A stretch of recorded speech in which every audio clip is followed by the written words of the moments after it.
Tengan todos una buena tarde. Por favor, solo confírmenme si estamos bien con la comunicación. Buenas tardes, licenciado. Muchas gracias. Muy amables. Les agradezco muchísimo. Bueno, deseo a todos que tengan una bendecida tarde. Vamos a abordar hoy el octavo punto del programa. Como ustedes ya lo vieron en la pantalla, vamos a hablar un poco de la protección cautelar. Creo que es importante trasladarles a ustedes de que a partir de hoy, de hecho ya estamos ingresando al proceso en particular ya, aunque lógicamente lo que primero que vamos a ver es el juicio ordinario. Lo que vamos a analizar en estas dos sesiones previas a ese día, pienso yo que va a ser el día de hoy, el día jueves, es hablar de aspectos que pudiéramos ejercer antes de iniciar con un proceso. Cuando oímos la palabra protección cautelar, pues no nos queda más que el tener la idea de que lo que nos está diciendo es que antes de que nosotros iniciemos un proceso, podamos realmente contar con ciertos mecanismos que protejan o nos protejan a nosotros a futuro con la realización de un proceso que nos permita demostrarle al juez nuestras afirmaciones o un proceso que al momento de obtener una sentencia favorable nos permita hacerlo cumplir. En otras palabras, ustedes saben, creo que ha ido quedando claro, de que un proceso se obtiene una sentencia favorable si logramos demostrarle al juez que nuestras afirmaciones son verdaderas. Y la forma de demostrarle al juez es a través de la prueba. Pero la prueba tiende a desaparecer, la prueba es practicada por humanos, se desarrolla por humanos, recae sobre cosas, entonces tiende a que pueda desaparecer. Entonces, entre el lapso en que a mí me requieren mis servicios para promover una demanda, el lapso en que yo preparo la demanda y la presento, y el lapso en que se dicta una sentencia y se pretende hacer cumplir la misma, pueden acontecer una serie de hechos y de circunstancias que me impidan a mí, por ejemplo, tener la prueba fidedigna para obtener una sentencia favorable. O pudiera ser que si bien es cierto, obtengo una sentencia favorable, la misma no pudiera hacerse cumplir. Porque como ya dije en alguna oportunidad, normalmente las sentencias, principalmente las sentencias de condena, se van a hacer cumplir a través de la ejecución de un patrimonio, valga la redundancia, ejecutable. El semestre entrante, cuando hablemos de los procesos de ejecución y que tiene relación con el fallo que obtenemos en un juicio ordinario, un juicio oral o un juicio sumario, pues puede cumplirse siempre y cuando el deudor tenga un patrimonio ejecutable. Si el deudor no tiene bienes, no tiene patrimonio, pues lógicamente no podemos hacer cumplir una obligación incumplida. Entonces, es bien importante tener presente eso.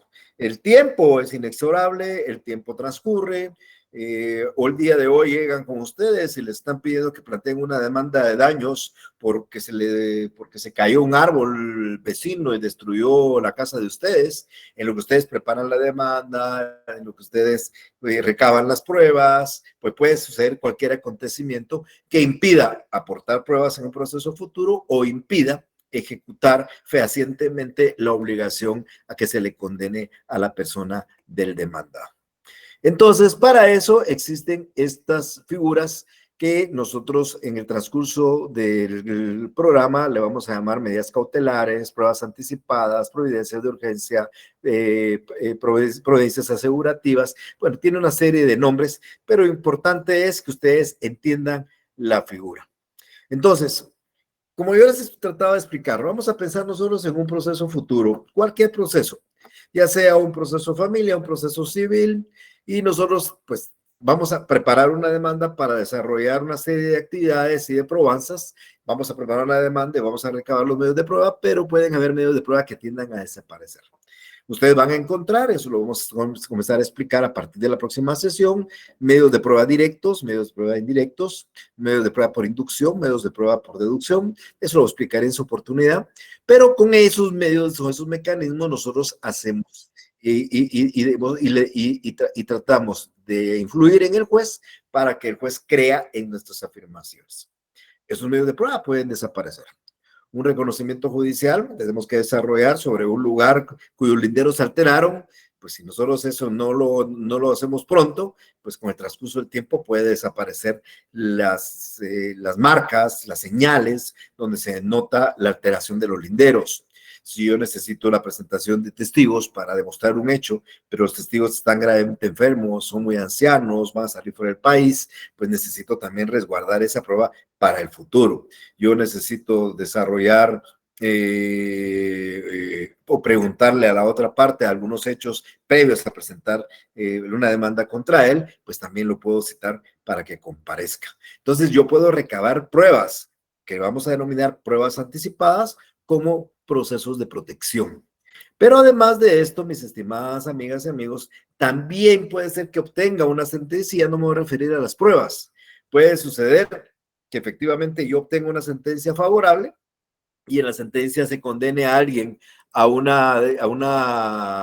cumplimiento de una obligación de dar, hacer o no hacer, pero no la puede hacer cumplir por la falta de un patrimonio ejecutable. Entonces vamos a encontrar lo que vamos a denominar más que todo medidas cautelares o medidas de garantía. Entonces yo me voy a referir el día de hoy más a las medidas cautelares y en la sesión del día jueves voy a hablar de las pruebas anticipadas.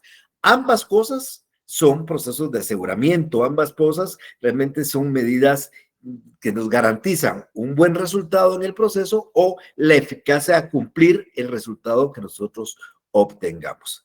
Ese va a ser los temas del día de hoy y del día jueves y por supuesto la idea acá es que podamos entender que antes de un proceso o con la presentación de una demanda podemos promover todas esas garantías.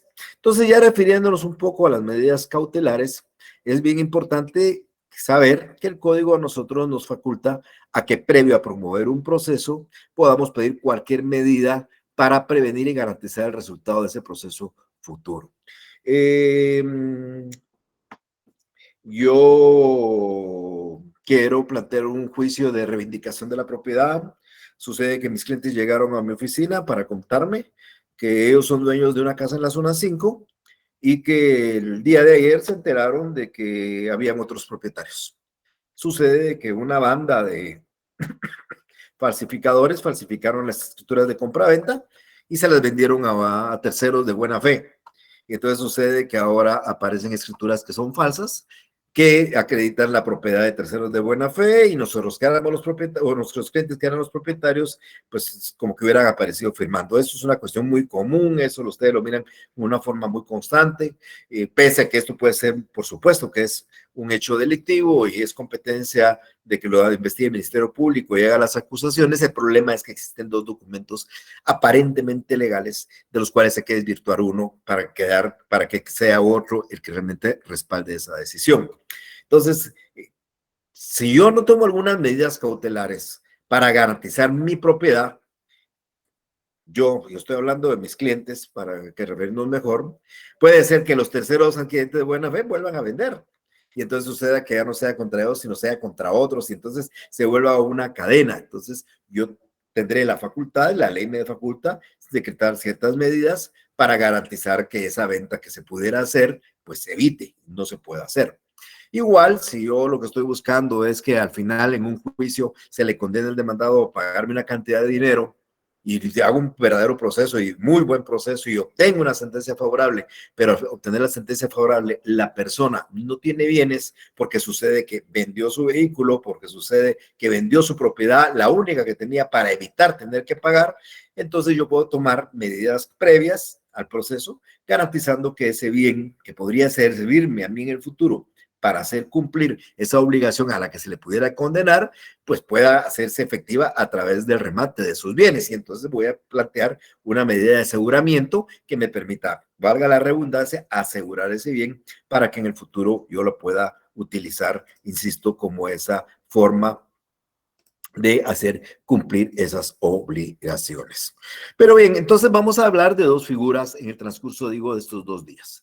Por un lado, lo que vamos a hablar como las medidas cautelares o las providencias cautelares o las medidas de garantía, y por el otro lado, lo que vamos a conocer como las pruebas anticipadas. Esto tiene distintos nombres, pueden ser medidas precautorias, diligencias cautelares, providencias cautelares, procesos de aseguramiento, medidas de garantía. El Código Procesal Civil y Mercantil dice medidas cautelares, así se lo domina en el título a partir del libro quinto de nuestro Código Procesal Civil y Mercantil. Entonces vamos a encontrar en términos generales dos clases de medidas que son las que vamos a discutir. Por un lado, las que tratan de garantizar las resultas del proceso principal y garantizando especialmente lo que podría ser una ejecución forzada, que son esas medidas cautelares que yo voy a hablar en unos momentos. A ustedes les parecen seguramente ya familiares hablar de arraigo, embargo, intervención, secuestro, anotación de demanda, providencias de urgencia. Esas son medidas que garantizan las resultas del proceso principal, porque si hay una condena, yo voy a poder plantear una ejecución forzada porque tengo un patrimonio ejecutable. Y las segundas, que son las que vamos a hablar el día jueves, que son aquellas medidas que buscan preservar la prueba. Cualquier cosa, insisto, puede suceder entre el momento en que a mí me requieren, el momento en que presento la demanda y el momento en que dictan la sentencia. Entonces, estas medidas, unas me sirven para garantizar las resultas del juicio y poder promover una ejecución forzada, y las segundas me sirven para preservar la prueba. Las segundas normalmente se le denominan pruebas anticipadas y están reguladas a partir del artículo 92 del Código Procesal Civil y Mercantil. Para el autor Guillermo Cabanelas, las medidas cautelares son aquellas dirigidas para obtención de una medida de índole judicial, eso sí es importante. Esto lo hace normalmente el juez basado en el poder de coerción, el coertio, que garantiza el futuro ejercicio de un derecho o el cumplimiento de una obligación ajena. Eso es en términos generales lo que podemos entender como un proceso cautelar. ¿Qué características son las del proceso cautelar? Vamos a analizar y explicar y ejemplificar tres características de este proceso cautelar que me estoy refiriendo. Primero, ese proceso cautelar es provisorio. Segundo, el periculum in mora, que no es ni más ni menos que el peligro inminente. Y el tercero, que es subsidiario, es accesorio. Expliquemos cada uno de ellos. ¿Qué significa que una medida cautelar es provisoria? Pues significa, estimadas amigas y amigos, que cuando se plantea esta medida cautelar previamente al proceso principal, su vida es limitada. Porque cuando yo planteo, antes de plantear una demanda ordinaria, oral, sumaria, de ejecución, yo pido previamente a eso una medida cautelar. Esa medida cautelar tiene un tiempo de vida. El Código Procesal, como lo vamos a ver en un segundo, dice que son 15 días. Entonces yo puedo pedir una medida cautelar hoy y tengo 15 días para plantear el proceso principal, para plantear el ordinario de tal cosa, el oral de tal cosa, el sumario de tal cosa o la ejecución tal. Eso es un tiempo. Entonces es provisorio porque son temporales, tienen cierto tiempo. Y como insistí hace un minuto, y lo voy a explicar, inclusive voy a poner mejor, explicar en dónde está regulado, esto tiene cierto tiempo. Esto está en el Código Procesal Civil y Mercantil, en su artículo 535.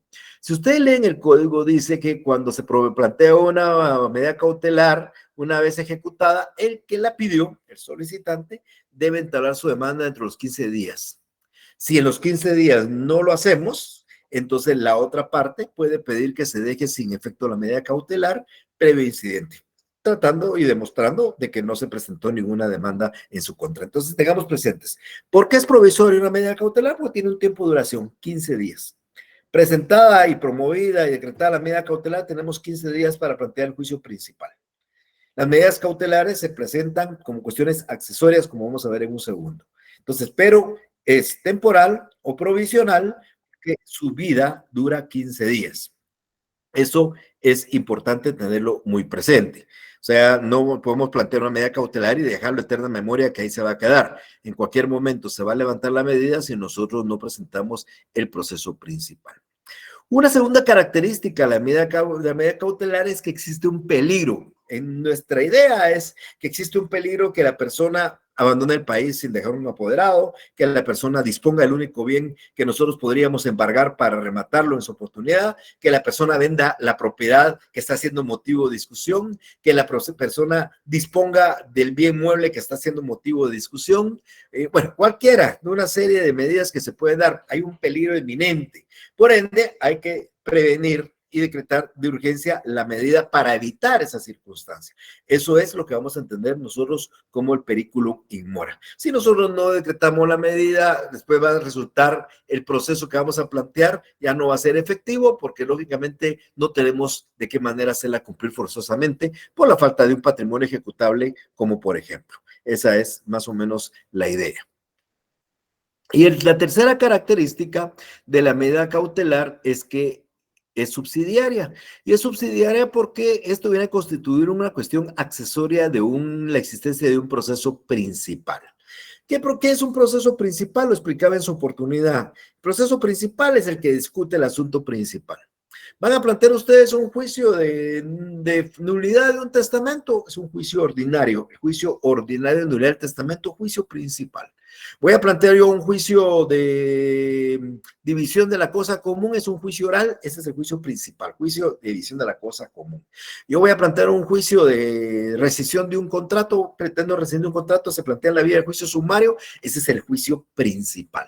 Voy a plantear un juicio ejecutivo en la vía de premio para obtener el pago de 100,000 quetzales basado en un crédito hipotecario, ese es el juicio principal, y voy a plantear un juicio ejecutivo para obtener 50,000 quetzales basado en una letra de cambio, ese es el juicio principal. Pero antes de esos juicios, del oral, de lo más sumario, del arbitral, del ordinario, del oral sumario o las ejecuciones, pues la ley me permite previamente pedir una medida cautelar. Y esa solicitud se convierte en una cuestión accesoria de la principal. O sea, depende su existencia de la existencia de la principal. Acabo de decir que esa medida dura 15 días. Bueno, dura 15 días. Si no presentamos la demanda, a los 15 días la otra parte puede pedir que se deje sin efecto porque no se presentó la demanda. Pero si se presenta la demanda, hay una conexión entre la solicitud inicial y la demanda principal. Y me trato de explicar con un ejemplo. Yo quiero plantear una medida cautelar de anotación de demanda. En un momento voy a explicar para qué sirve cada medida cautelar. Pero voy a plantear una medida cautelar de anotación de demanda porque sucede que efectivamente falsificaron mi firma en una escritura de compra-venta y entonces tengo que plantear un juicio de impugnación del instrumento público. Voy a plantear un juicio ordinario, pero tengo la pena que como eso está inscrito en el registro de la propiedad, el nuevo propietario, que de repente es un adquirente de buena fe o de repente es de mala fe, no importa, vaya ahora a vender nuevamente el inmueble. Entonces yo planteo una anotación de demanda con medida cautelar.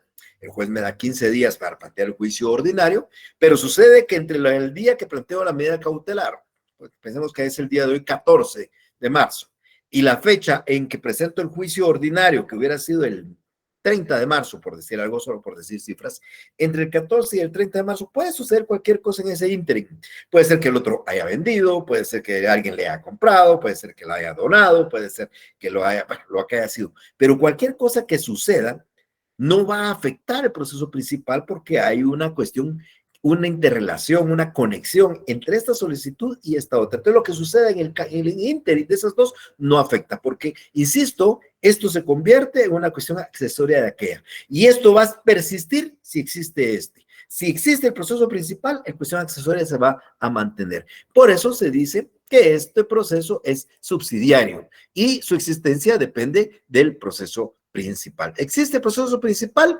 permanece el proceso accesorio. La doctrina nosotros nos habla de 4 clases de procesos cautelares, que dicho sea de paso, quiero decirles que en el código se los podemos ejemplificar. Una providencia, dice la doctrina, que es una providencia introductoria anticipada. Hay una providencia que busca asegurar una ejecución forzada. Hay una providencia por la cual se decide interinamente una cuestión controvertida y hay providencias que imponen por parte del juez la fijación de una caución.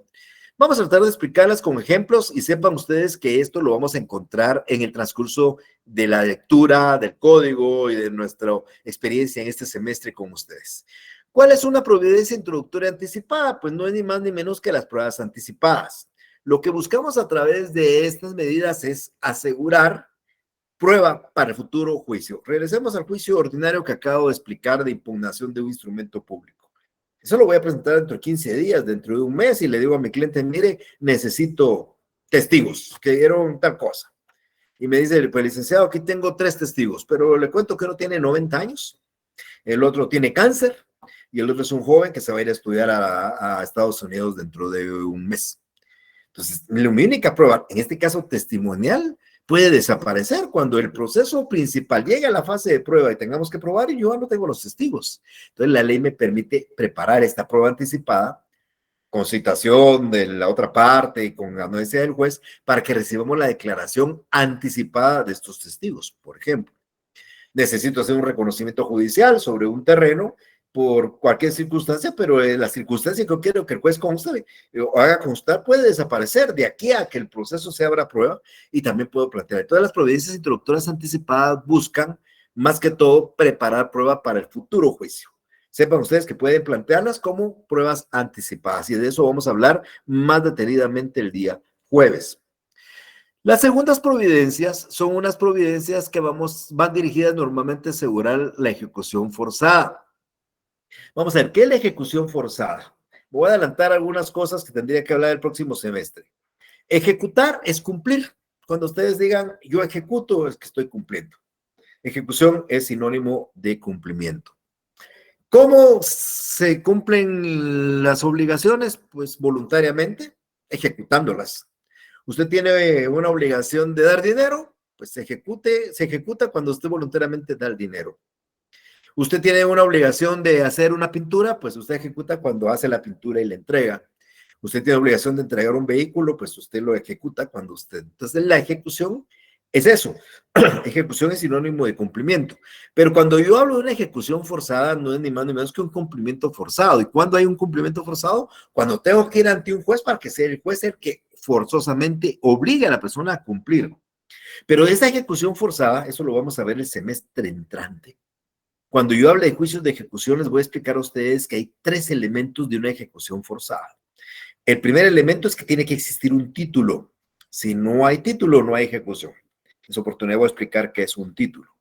Luego, la acción correspondiente a ese título, porque dependiendo del título y de la obligación, así es la acción. Por ejemplo, si yo tengo un documento privado que contiene una obligación de pagar dinero, la vía se llama juicio ejecutivo. Pero si tengo un mismo documento privado con obligación de firmas, cuya obligación es entregar una escritura, se llama ejecución especial de escriturar.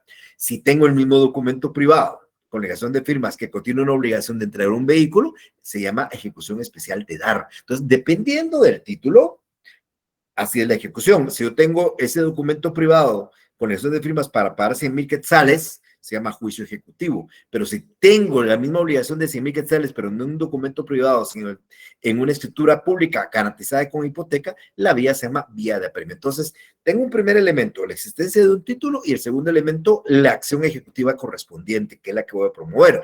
Pero el tercer elemento es el más importante y es la existencia de un patrimonio ejecutable. Si ustedes, amigos, les deben 100,000 quetzales o les deben un carro o les deben una pintura y ustedes obtienen una sentencia para que se cumpla, pero el deudor no tiene patrimonio ejecutable, bienes, derechos, dinero, entonces no van a poder hacer cumplir esa ejecución. Por consiguiente, para eso existen estas providencias, para asegurar esa ejecución forzada.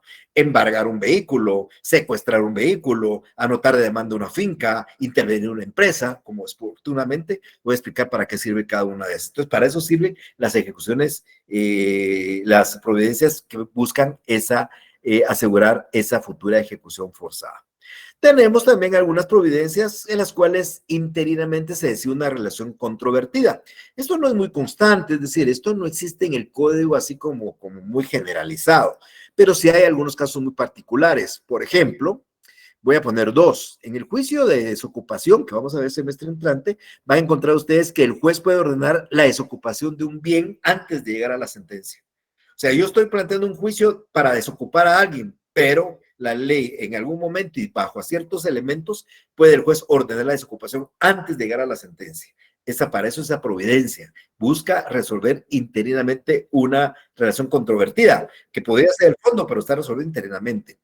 Igual cuando hablemos en el otro semestre del interdicto de hora peligrosa, hay un árbol muy antiguo, muy viejo, que está próximo a caer, y entonces yo planteo un juicio interdicto para que en sentencia se condene al demandado a botar el árbol, pero el juez interinamente, antes de llegar a la sentencia, puede ordenar botar el árbol.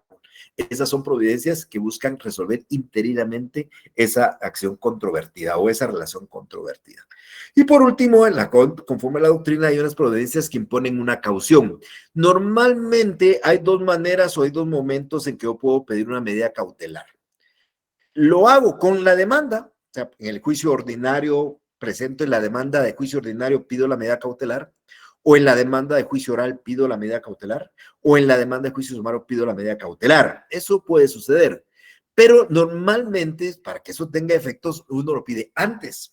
Presenta una solicitud antes a presentar su juicio ordinario, su juicio oral o juicio sumario o juicio de ejecución. Cuando yo pido antes la medida cautelar, es obligación que yo constituya una garantía. Aquí vamos a verlo en un minuto. Pero si yo pido un arraigo antes del juicio principal, yo tengo que caucionar, tengo que pagar una garantía para que el juez me dé la orden de arraigo. O pido un embargo antes de, entonces el juez fija una caución o una garantía. Sin esa caución o esa garantía, el juez no va a decretar ninguna medida previa al proceso, solo en asuntos de familia. En los asuntos de familia no es necesario constituir ninguna garantía, pero en la mayoría de procesos civiles, por supuesto que sí. Ahora, hablemos un poco de las medidas cautelares a las que a mí más me interesan conforme al Código Procesal Civil y Mercantil.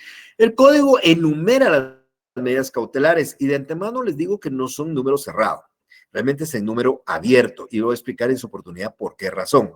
En primer lugar, vamos a encontrar una medida que trata de asegurar la libertad y la vida y la salud de las personas. Esa medida, de hecho, quiero decirles que si bien es cierto es vigente, no es positiva, se llama seguridad de personas. Están en el Código Procesal Civil y en el libro quinto, al principio del libro quinto. Ahí habla de providencias cautelares y la primera que se menciona son la seguridad de personas. ¿Para qué sirve esta medida? Pues para resguardar a las personas de los malos tratos o actos que sean reprobados por la ley, la moral y buenas costumbres a los que son sometidos. Una persona está siendo golpeada por su compañero de hogar o está siendo maltratada por los hijos, entonces se recurre ante un juez, el juez recurre al hogar y la traslada a un lugar seguro. Así es como funciona esta medida. Quiero decirles que es obsoleta. Obsoleta no, ¿qué quiere decir obsoleto? No es porque no sirva, pero la realidad es que desde que el código entró en vigencia a la fecha hay una serie de disposiciones que le dan más seguridad a las personas sin necesidad de recurrir a esta medida. Por ejemplo, la ley de violencia intrafamiliar. Hay una ley de violencia intrafamiliar que protege a las personas de los malos tratos y da una serie de medidas que se pueden tomar para evitar esos malos tratos, como por ejemplo no el traslado de la persona a otro lugar, sino la prohibición de la persona que está siendo la causante de los daños para que no se acerque a cierta distancia, para que se le decomise el arma, para que le fijen una pensión provisional, para que evite tales y tales cuestiones. Entonces, normalmente ya no aplicamos esta medida cautelar de seguridad de persona regulada en el Código Procesal Civil y Mercantil, sino la ley de violencia intrafamiliar que se regula en una ley distinta.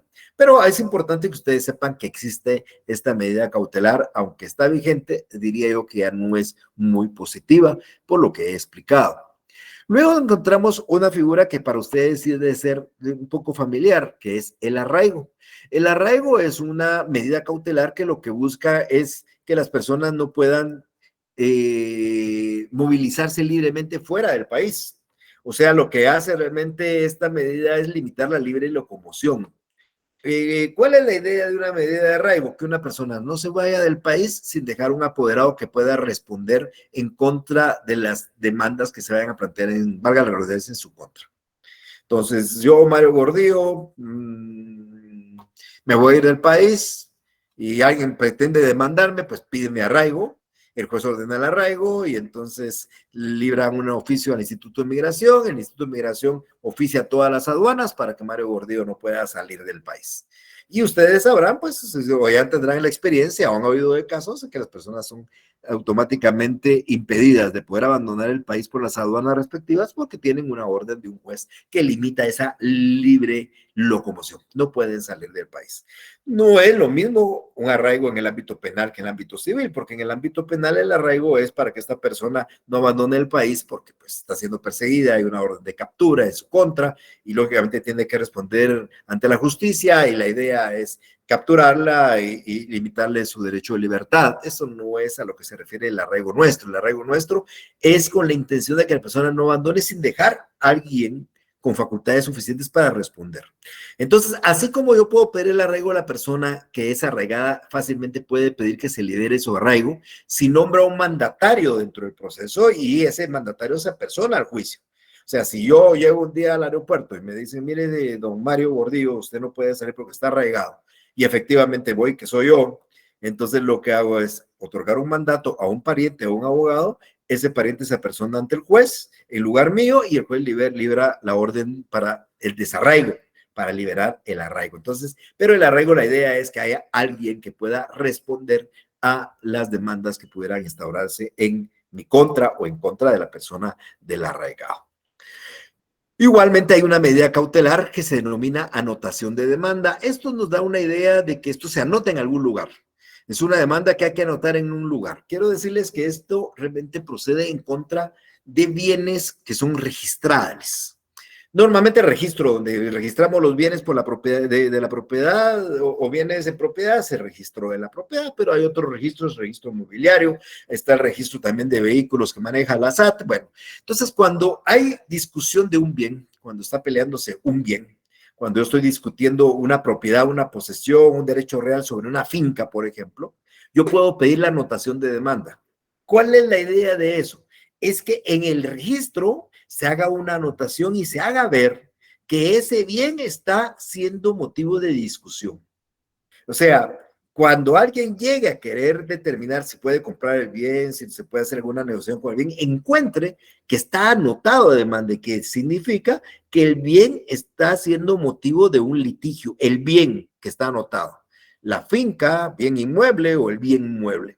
Si ustedes van un día al registro de la propiedad, ahora ya lo pueden hacer en línea, pero si ustedes lo consultan en línea, se pagan ustedes lo equivalente a $1 por consulta, se meten al registro de la propiedad, ponen el número de finca, folio y libro, les da todo el historial. Va a encontrar una primera inscripción, si ya se vendió la venta, toda la historia. Pero va a encontrar un área donde dice gravámenes y limitaciones. Ustedes pueden ir a eso y pueden encontrar ahí, por ejemplo, anotada de demanda a esta finca por resolución del juzgado tal dentro del juicio tal y tal. ¿Qué significa eso?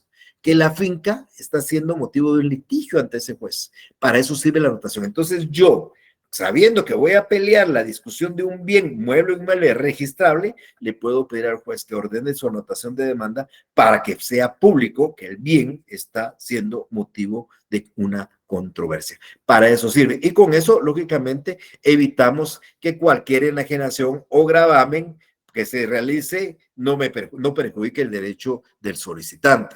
Porque si yo no anoto de demanda, cualquiera va a comprar y va a decir, bueno, yo no sabía que estaba anotado porque no aparece, pero si aparece en el registro, va a comprar con conocimiento de causa y tendrá que estar al tanto de que puede ser promovida una acción en contra de él por evicción, por ejemplo, para dar algún ejemplo. Otra medida cautelar es el embargo, que no se parece en nada a la anotación de demanda, es bien importante. Pareciera que es lo mismo. De hecho, quiero decirles que un bien mueble o inmueble registrable también se puede embargar. Pero se pueden embargar bienes que están registrados y bienes que no están registrados. Ustedes pueden embargar el salario, ustedes pueden embargar una finca registrada, pueden embargar un vehículo registrado o un vehículo no registrado, pueden embargar una computadora que no se registra. Pero bien, ¿cuál es la diferencia? Por ejemplo, si ustedes llegaran al registro de la propiedad, revisaran una finca y encuentran anotada demanda esta finca por el juez tal y tal dentro del juicio tal, y otra anotación que diga embargada esta finca en virtud de resolución del juez tal dentro del juicio tal. ¿Cuál sería la diferencia? La diferencia es que si está anotada demanda es porque el bien inmueble es motivo de litigio. Y si está embargada es porque ese bien inmueble nos va a servir, en caso de obtengamos una sentencia, como patrimonio ejecutable para poderlo rematar y con el saldo, con lo que se obtenga, pagar la obligación que se tenga. O sea, el embargo lo que busca es primero limitar el poder de disposición de un bien mueble o inmueble y que al final este también pueda servir como una forma de hacer efectivo el crédito que el juez señale en una sentencia, la obligación que el juez señale en una sentencia. El embargo recae sobre bienes muebles e inmuebles, la anotación de demanda sobre bienes inmuebles e inmuebles, la anotación de demanda sobre bienes muebles e inmuebles registrables y el embargo sobre cualquier bien inmueble. El embargo sirve para que nos sirva como un medio de pago en caso de una ejecución forzada. Y una siguiente medida cautelar se denomina secuestro judicial. No es el secuestro de personas, aclaro esto, por favor. Hay usted que está de más decirlo, pues, pero no es ir a secuestrar a una persona. El secuestro judicial es una orden que gira el juez para desapoderar un bien mueble de manos de un deudor. Entonces, ¿qué es lo importante de esto para recalcar? Es que el secuestro judicial también, el bien es motivo de litigio, pero es un bien mueble que se va a ir a quitar del deudor para dejarlo en manos de un depositario, para que éste lo conserve para el futuro. Yo voy a plantear una demanda porque sucede que alguien se comprometió a entregarme un carro y no me lo ha entregado, y entonces le pido al juez que se ordene el secuestro judicial, el juez ordena el requerimiento de ese vehículo que no fue entregado y se lo entrega a un depositario mientras se dicta la sentencia para que el depositario lo tenga resguardado. No va a ser que lo desaparezcan, que lo pierdan, que lo quemen, que lo destruyan, entonces para que se le den manos de un deudor. Voy a poner un ejemplo para que podamos entender una diferencia entre el secuestro judicial y el embargo. Y esta es una cuestión real. Hace muchísimos años a mi cliente le colisionaron su carro, un microbús, y el microbús pues lo que hizo fue reconocer la obligación, miento, no reconoció la obligación, sino le dio la licencia a mi cliente y se dio la fuga. Y mi cliente con la licencia muy contento me decía, mira que tengo la licencia. Pues la licencia no te sirve de nada. La licencia sirve para ponerla de adorno, la vayan a sacar nada más. Entonces promovimos realmente algunos aspectos y planteamos un juicio para reclamarle al dueño del microbús, al dueño del microbús, los daños del vehículo. Cuando planteamos el juicio, pedimos una medida cautelar. Aquí la pregunta es, ¿qué medida es? Porque nosotros queríamos tener el microbús que había colisionado. O sea, el microbús colisionó otro carro, mi cliente quería que le repararan los daños de su carro y el único bien que tenía el dueño del microbús era el microbús. Pues aquí la pregunta es, ¿se pide el embargo o se pide el secuestro? Bueno, el secuestro no debe de proceder. ¿Por qué razón? Porque el microbús no es objeto de litigio. El objeto de litigio es el pago de daños de un vehículo, no el microbús. El microbús lo que sirve es de garantía. Entonces, lo que pues sí puedo pedir es el embargo del microbús y embargar el microbús. Entonces, aquí se embarga el microbús. Ahora, ¿puedo pedir en algún momento el secuestro del microbús? Sí. Si ya está embargado el microbús, o sea, ya hay una orden después de embargo, puedo pedirle al juez que se ordene el secuestro para entregarse a un depositario, porque ese bien ya fue embargado y ahora se va a pedir el secuestro. Lo que yo no podría haber hecho nunca es primero pedir el secuestro, porque si yo se lo pido, el juez me va a decir, mire, el secuestro qué es, si el microbús no, ni se debe, ni es objeto de litigio, ni nada. Pero si yo embargo el microbús y después pido el secuestro, entonces suele que hay una medida de embargo porque este bien va a servir para pagar los daños ocasionados en el vehículo y se va a secuestrar para mantenerlo resguardado mediante un depositario. Pero es bien importante entender la diferencia. El embargo recae sobre bienes muebles e inmuebles y lo que sirve es para que sirva, valga la redundancia, de patrimonio ejecutable en el momento de tratar de cumplir una otra clase de obligación. Si esa anotación de demanda es porque el bien mueble o inmueble está registrado en un registro y vamos a inscribir ahí eso para que se sepa que ese bien es motivo de una controversia en un juicio. Y si es secuestro y el bien es el que se debe, el que se está discutiendo, se puede quitar de manos de la persona que se va a demandar para entregarse a un depositario. Eso se denomina secuestro judicial.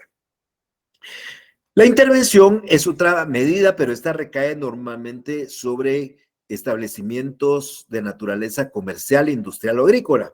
Es decir, una finca, una industria, ¿qué es lo que desarrollan? Desarrollan una actividad comercial. Ustedes van a la tiendecita de la esquina, a la tiendecita del chino que le decimos nosotros, bueno, es la bendición. Esa es una empresa individual. Pero ustedes no pueden llegar y pedirle al juez que le embargue al chino los Tortrix, la Coca-Cola, la leche, los dulces, los chocolates. No. Entonces lo que se hace es pedirle al juez que se intervenga a esa empresa, esa tienda. Y entonces, ¿qué va a pasar? Que el chino, no sé si sea el dueño o no, pero pensemos que es el dueño, automáticamente está ahí, pero es el deudor. El juez va a nombrar un auxiliar que se llama interventor para que el interventor se vaya a encargar de la tienda.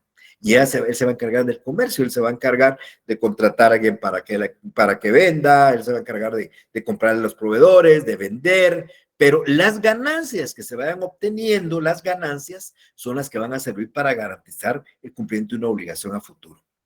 Eso lo estoy hablando de una tienda del chino, pero pensemos en una empresa más grande, la intervención de una empresa mercantil grande, donde lo que hacemos es nombrar a un auxiliar del juez para que se encargue, como que fuera el gerente, de administrar toda la empresa. Ahí puede hacer nombramientos, puede hacer despidos, puede hacer compras, puede hacer ventas, abrir una cuenta de nueva intervención y las ganancias las va guardando para, en caso de que sirvan en su momento para el cumplimiento de alguna obligación en que el juez vaya a hacer la condena. Pero la característica de esta medida es que recae sobre establecimientos o propiedades de naturaleza comercial, industrial o agrícola.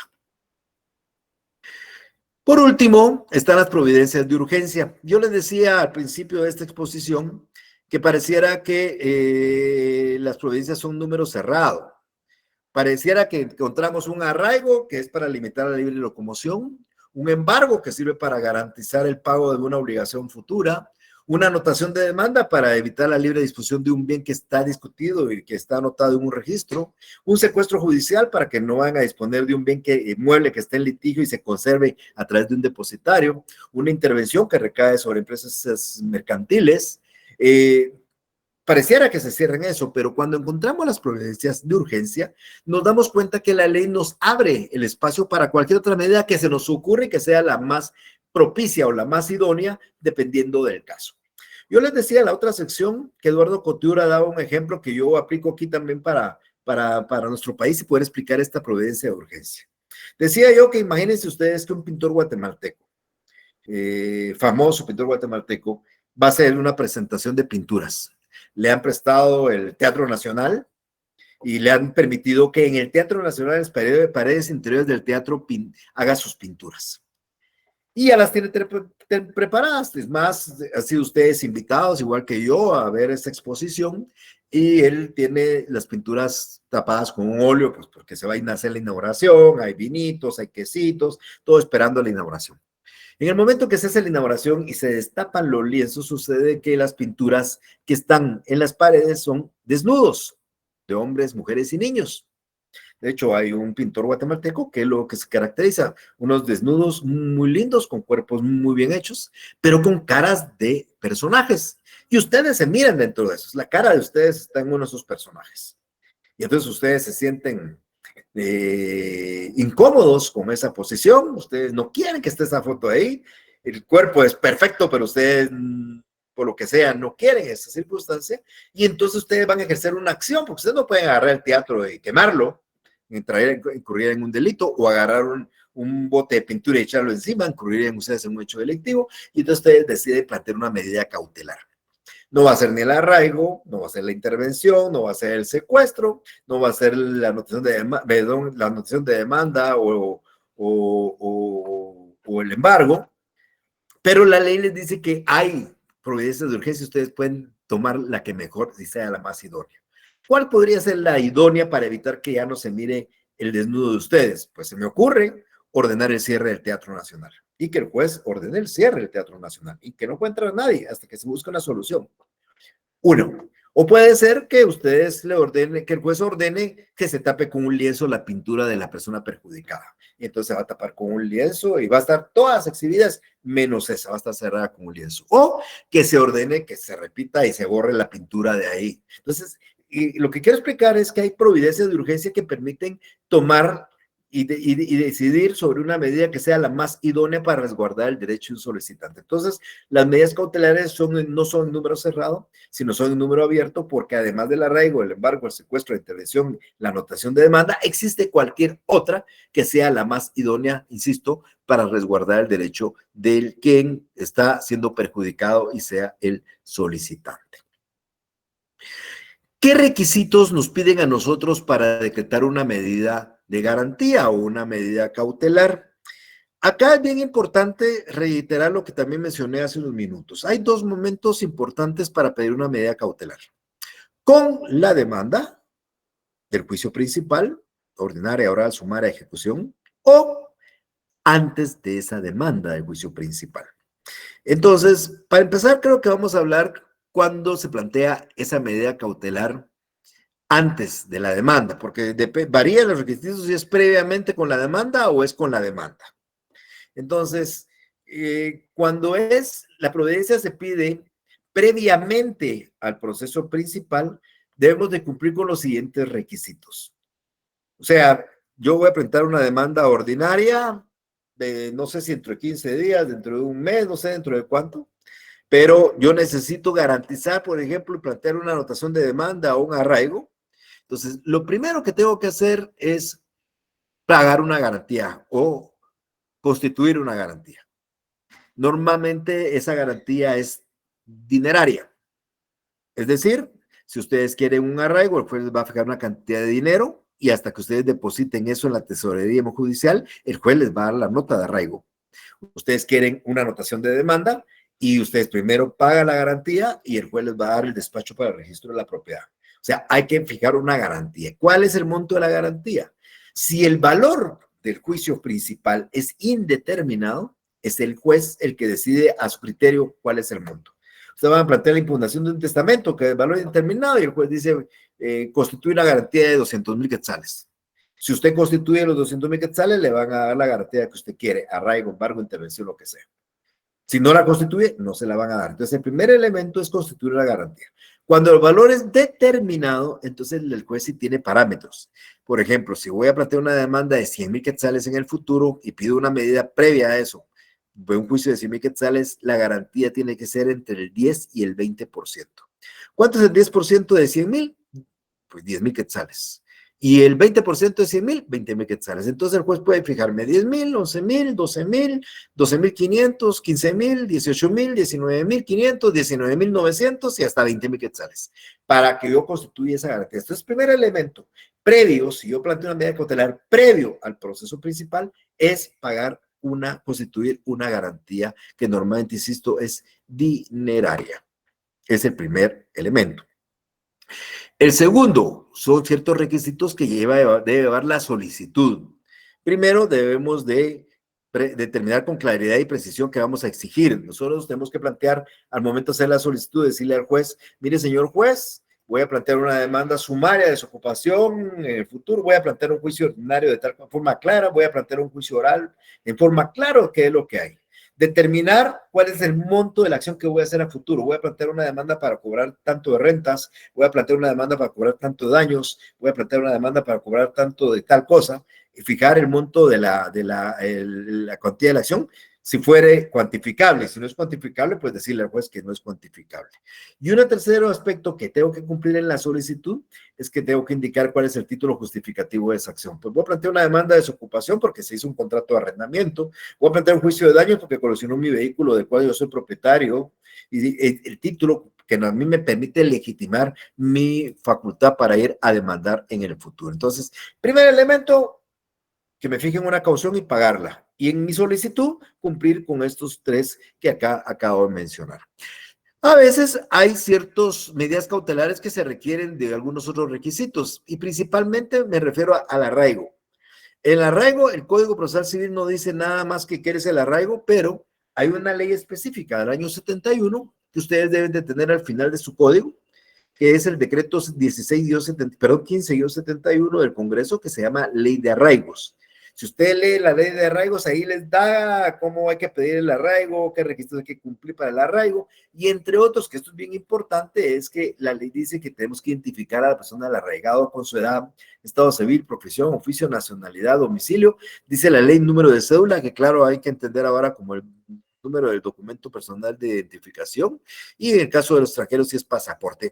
¿Por qué se hace esto? Porque se incurría en el problema de los homónimos. Sucede que se arraigaba a Mario Estuardo Gordillo Galindo y de repente hay 2, 3 Marios Estuardo Gordillo Galindos en el país, y el que llega a la migración lo detienen y no lo dejan salir y es un homónimo y no es el deudor. Entonces se le trata de identificar e individualizar para saber que este número de DPI no es el que le corresponde, y por eso se exigen esos requisitos conforme a esta ley 1571 del Congreso, que ustedes, insisto, deben de tener en su Código Procesal Civil Físico. Al final, después de que concluye el código, aparece normalmente eso en esos códigos. Ahora, ¿qué pasa cuando la medida no la solicitamos antes, sino la solicitamos con la demanda? Quiero decirles que la regla general en primera instancia es que no hay que garantizar nada. Si yo la medida la pido, plantear mi juicio ordinario, mi demanda ordinaria, y pido las medidas, el juez no me va a fijar ninguna garantía. Lo pido en un juicio oral tampoco, ni menos en un juicio de ejecución, ahí es obligación casi hacerlo. Entonces, ahí no me va a pedir garantía, pero en los juicios de conocimiento, si yo pido el arraigo, la anotación de demanda o la intervención, existe la posibilidad que la parte contraria sí le pida al juez que me fije una garantía. Si la parte contraria solicita la cuestión de una garantía, el juez me la va a fijar, y si yo no cumplo con la garantía, entonces van a dejar sin efecto la medida cautelar. Esto, la garantía lo que busca es resguardar los daños y perjuicios que le pueden estar ocasionando a la persona que le están embargando, le están arraigando, le están anotando de demanda, porque podrían ser infundadas las razones por las cuales a ustedes le están limitando su derecho de locomoción. Entonces, por eso es que la ley dice que la persona que solicita una medida cautelar es responsable de los daños y perjuicios que se pudiera causar en virtud de la misma. Esta responsabilidad civil además lleva consigo el pago de costos procesales, y por supuesto el dinero que se fija a garantía puede servir para cubrir esos daños y perjuicios. La totalidad o parte de él, por supuesto, ¿verdad? Entonces, para eso es normalmente esa garantía, para resguardar o cubrir posibles daños y perjuicios que se pudieran causar si ustedes están solicitando una medida sin tener la razón para hacerlo. Ahora, es factible y es posible levantar una medida cautelar. Esto es para los abogados que vayan a tener que defender a la persona que fue arraigada, a la persona que le embargaron bienes, pues pueden levantarlo, pero eso se hace a través de una contragarantía. A quien solicita la medida le fijan una garantía. En contra de quien decretaron la medida puede constituir una contragarantía, una prenda, una hipoteca, una fianza, y si el juez está satisfecho, entonces acepta la hipoteca, la prenda o la fianza y deja sin efecto la medida que se ha decretado en su contra. Eso se llama contragarantía, como una forma de evitar o de obtener el levantamiento de una medida cautelar. Eso es en términos generales lo que yo pretendí explicar el día de hoy, mis estimadas amigas y amigos. Como les digo, en la próxima sesión yo voy a estar hablando de providencia de pruebas anticipadas, pero aquí mi idea es que quede claro. Ustedes quieren garantizar el derecho de su cliente, piensen que van a tener que tomar tarde o temprano, pedir tarde o temprano una medida cautelar. ¿Para efecto de qué? De asegurar esas resultas de su cliente. Va a tener que pedir tarde o temprano una medida, por ejemplo, evitar que se vaya del país sin dejar un apoderado, para evitar que disponga de un bien que está siendo motivo de un litigio, anotándolo de demanda, para embargarle un bien que nos pueda servir para cubrir el monto de las obligaciones a que fuera condenado en el futuro. Entonces, siempre hay que pensar en una medida de garantía, y normalmente se solicita. La mayoría de veces la solicitamos con la demanda para evitar tener que garantizar y pagar la caución, y a veces por la necesidad y la emergencia se pide antes, aunque haya que pagar la caución. En los casos de familia no es necesario esa garantía. Esto es bien importante. En un juicio de divorcio, de alimentos, de patria potestad, la ley dice que si se piden las medidas de garantía no es necesario garantizarlas. Entonces, en el caso que ustedes lleven un juicio de alimentos, pueden pedir el arraigo del demandado, el embargo de sus bienes, la anotación de demanda, lo que fuere, sin necesidad de constituir garantía. Pero solo pasa para juicios de familia. Para los demás, ustedes ya saben que existe. Es bien importante. Si en el caso yo les pregunto a ustedes qué medida cautelar hay que pedir para que una persona no salga libremente del país, ustedes tendrán que venir a la mente y saber que es un arraigo. Si a ustedes un cliente les dice, mire, es que fíjese que ese bien es mío y quiero pelearlo porque es mío, ustedes saben que está registrado, pues pueden pedir la anotación de demanda para que conste que ese bien está en discusión. Si ustedes saben que el señor que van a demandar, ustedes van a obtener una condena en un dar a cero, un 1-0, antes de que él disponga de su patrimonio, pues hay que embargarle su salario, hay que embargarle su bien inmueble, su bien mueble, hay que intervenir en su empresa. Para eso sirven esas medidas cautelares. Y ya saben ustedes más o menos cuál es la idea. Pero bueno, ya será cuestión de que ustedes de una u otra manera pudieran darme o preguntarme cualquier cosa que ustedes estimen que sea conveniente. Así que los dejo a ustedes en el uso de las palabras para las dudas que tengan sobre el tema que estamos aquí abordando. Me pueden preguntar, así que estoy a disposición de ustedes. Ana Rebeca, por favor, dígame. Buenas tardes. Gracias por participar. Buenas tardes. Gracias, licenciado, por la oportunidad. A mí me surgió una duda. En estas medidas, en el secuestro judicial, ¿siempre tiene que existir previo el embargo? No. El secuestro judicial va a proceder si el bien que usted va a secuestrar es el motivo, es el objeto del juicio. Siempre. O sea, usted va a plantear un juicio para que le traigan un vehículo porque alguien le ofreció en venta el vehículo, o porque usted lo compró y no se lo han entregado, o porque usted se lo ganó en una rifa y no se lo ha entregado. El vehículo es el que a usted le deben, usted puede pedir el desapoderamiento del vehículo y entregarse a un depositario. Porque el juicio que usted está planteando, lo que busca es que le entreguen ese vehículo. Entonces, como el vehículo es el objeto del juicio, se puede pedir el secuestro del vehículo. Ahora, el secuestro del vehículo va a proceder si no es el vehículo secuestrado, si previamente se hubiera embargado para garantizar que ese vehículo sirva para rematarlo el día de mañana, porque a usted lo que le dieran 10,000 quetzales, pero como el señor no le ha querido pagar 10,000 quetzales, usted plantea una demanda y embarga un vehículo. Ese vehículo, el día que al demandado lo condene a pagar los 10,000, va a servir para rematar el vehículo y con lo que se obtenga el remate pagarle a usted sus 10,000 quetzales. Entonces, aquí sirvió el embargo. Pero usted ya pidió el embargo, pero el embargo, al momento de decretarse el vehículo sigue todavía en poder del deudor, entonces usted ya embargado, para garantizar, le puede pedir al juez el secuestro. En dos palabras, el secuestro judicial va a proceder en primera instancia si el vehículo o el bien mueble es el que se debe y es el motivo del litigio. Ahora, puede pedirse el secuestro de un vehículo si no es el objeto del juicio, pero ya ha sido decretado su embargo dentro del proceso. Entonces ya el juez decretó el embargo, entonces ahora podemos pedir que nos lo entreguen porque ya ese vehículo ya no es parte del litigio, pero ya en esta forma es una garantía para el proceso. Ya me quedó claro, muchas gracias. A usted, Ana Rebeca. Amir, por favor. Sí, licenciado, buenas tardes. Me surgió una duda respecto a la anotación de demanda, porque usted mencionó que esta se solicita cuando, bueno, para que se haga la anotación en el registro de la propiedad, para Sí. que esto signifique que este inmueble está en disputa. Pero, Sí.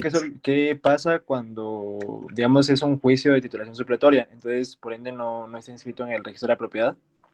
¿Existe alguna medida, digamos, similar para garantizar que no se vaya como a...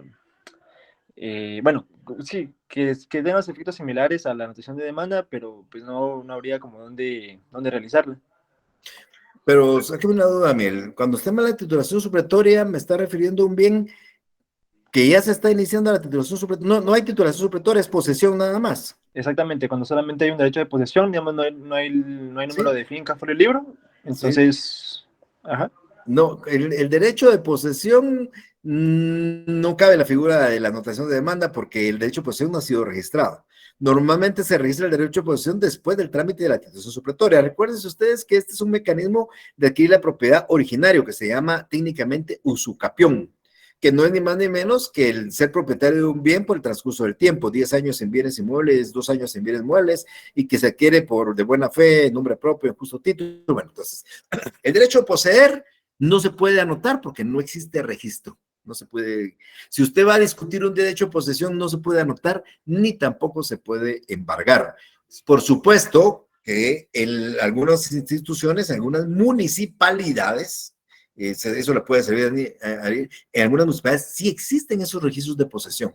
Algunas municipalidades tienen unos libros donde dice registro de posesión y donde parece que A, B o C son poseedores de ciertos bienes. Si existieran esos registros, podría utilizarse el mecanismo de la anotación de demanda. Se puede hacer. Ok, licenciado, muchas gracias. Pero en esos registros municipales, que no son muchos los que lo tienen, ¿no? Ok, gracias. Vaya. ¿Alguna otra pregunta? Ok. Bueno, nos vemos entonces el día jueves. El jueves vamos a hablar de las pruebas anticipadas. Si quieren prepararse, están al inicio del libro segundo, Juicios de Conocimiento. Empieza hablando de pruebas anticipadas y le pueden dar una leidita, pues estaría bien. Creo que Lorena me quiere preguntar algo. Perdónele, Leslie. Hola, buenas tardes, licenciado. Disculpe, esto es algo fuera de clase. Sí, Es dígame. que yo tuve un problema con mi examen que al parecer no aparece. Mi compañera Nati le estuvo escribiendo, pero creo que aún no lo ha visto o no sé qué pasó porque solo el mío no apareció, entonces ando así como que con la duda y el nervio que realmente no tenga nota.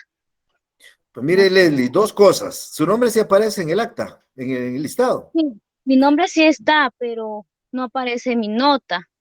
Pues yo voy a buscarla. Si no me aparece es porque no me lo envió en tiempo, Leslie.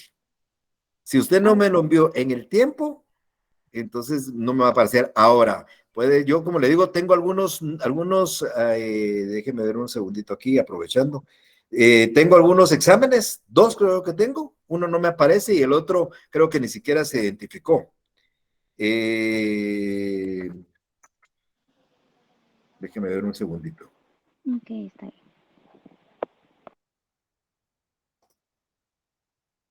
¿Cuál me dijo que es su nombre? ¿Su número de carnet?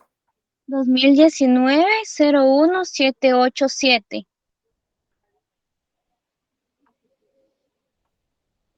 0101. 787. Sí, no me aparece dentro de los recibidos aquí, Leslie. Le voy a decir que me aparece, vamos a ver una cosa.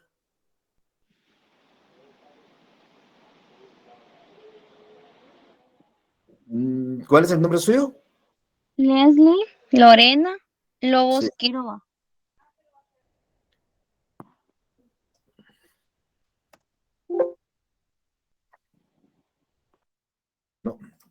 no aparece su número de carnet ni aparece su nombre. Solo me aparece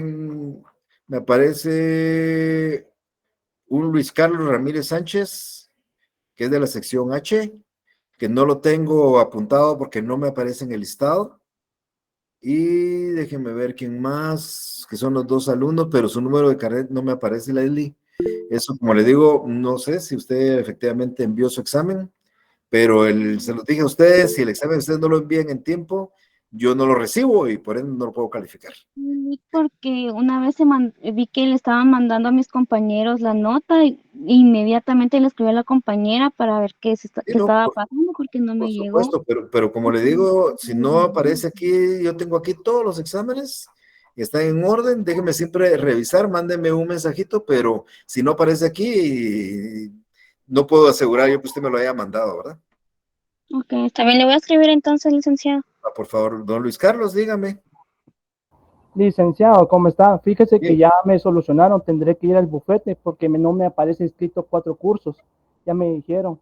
Entonces, ¿Ya le parece usted en el listado, Luis no, Carlos? mañana me voy a ir porque mañana abren al... Va, pues yo tengo su nota ahí, pero no la pude incluir por eso, ¿verdad? Entonces, No se cuando preocupe. ya esté, me escribe diciéndome que ya usted aparece en el listado, yo lo incorporo, ¿de acuerdo? Muchas gracias, licenciado. Vaya, pues, se cuida. Tengan feliz tarde. Nos vemos entonces, con permiso.